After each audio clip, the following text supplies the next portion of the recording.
Now, the star-belly sneetches had bellies with stars. The plain-belly sneetches had none upon theirs. Those stars weren't so big. They were really so small. You might think such a thing wouldn't matter at all. But because they had stars, all the star-belly sneetches would brag, "We're the best kind of sneetch on the beaches." With their snoots in the air, they would sniff and they'd snort. "We'll have nothing to do with the plain-belly sort." And whenever they met some, when they were out walking, they'd hike right on past them without even talking. When the star-belly children went out to play ball, could a plain-belly get in the game? Not at all. You only could play if your belly had stars, and the plain-belly children had none upon theirs. When the star-belly sneetches had frankfurter roasts, or picnics, or parties, or marshmallow toasts, they never invited the plain-belly sneetches.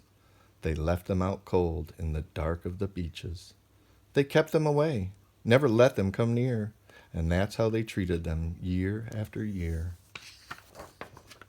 Then one day, it seems, while the plain-belly sneetches were moping and doping alone on the beaches, just sitting there wishing their bellies had stars, a stranger zipped up in the strangest of cars.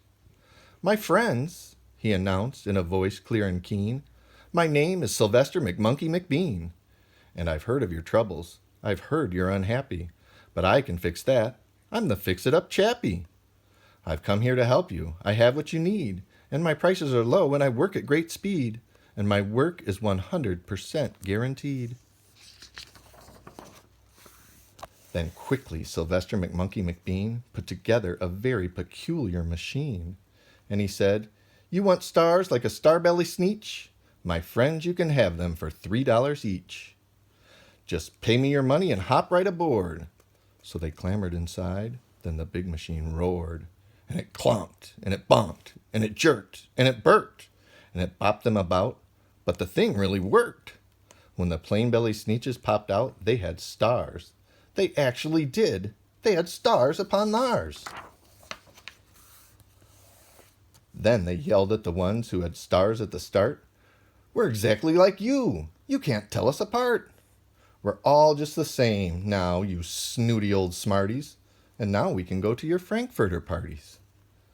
"Good grief," groaned the ones who had stars at the first. "We're still the best sneetches, and they are the worst. But now how in the world will we know," they all frowned, "if which kind is what, or the other way round?" Then up came McBean with a very sly wink, and he said, "Things are not quite as bad as you think. So you don't know who's who? That is perfectly true. But come with me, friends. Do you know what I'll do? I'll make you again the best sneetches on beaches, and all it will cost you is $10 eaches." "Belly stars are no longer in style," said McBean.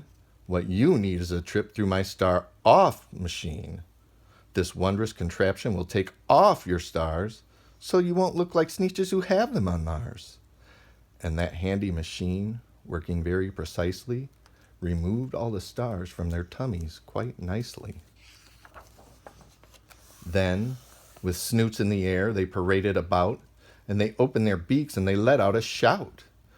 "We know who is who! Now there isn't a doubt! The best kind of sneetches are sneetches without!" Then, of course, those with stars all got frightfully mad.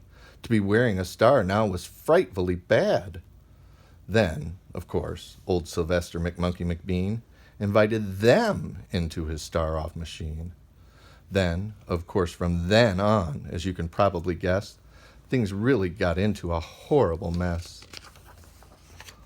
All the rest of that day, on those wild screaming beaches, the fix-it-up chappie kept fixing up sneetches. Off again, on again, in again, out again. Through the machines they raced round and about again.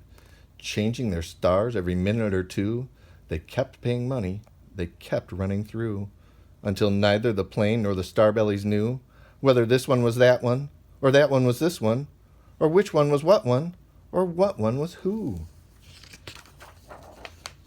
Then, when every last cent of their money was spent, The fix-it-up chappie packed up and he went. And he laughed as he drove in his car up the beach. They never will learn. No, you can't teach a Sneetch. But McBean was quite wrong. I'm quite happy to say that the Sneetches got really quite smart on that day.